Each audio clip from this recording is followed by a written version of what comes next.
Magandang araw sa inyong lahat at welcome sa aking channel.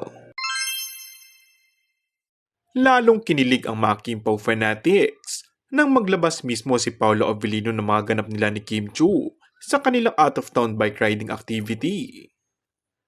Nakabandera ang reel sa mismong IG wall ni Paolo nang walang dudang proud ito sa kanilang ganap ni Kim na magkasama.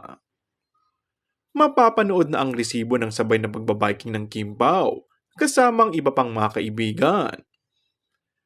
Hindi nakaligtas sa mata ng mga netizen si Kim na kung hindi sinasabayan ni Paolo, nakasuporta lang ito sa likod ng kapareha.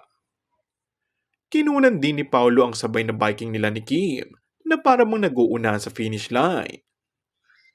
Halatang ingat na ingat si Paolo sa mga shot kay Kim dahil wala itong close-up at walang photoshot na magkasama sila. Hindi rin nabanggit sa caption ang pangalan ni Kim sa mga tinag na mga kasama ni Paolo sa biking. Sinya, Easy Ride Budol, Salamat sa Ride, kasunod ng mga pangalan ng mga kaibigan nito. Pero nahagip ng matatalas na mata ng mga Kim-Pao fans ang presensya ni Kim sa mga riding, dahilan para kiligin ng mga ito. Say ng mga fans, ba't nakakakilig kahit nagbabike lang naman sila? Pag-amin na lang talaga ang kulang.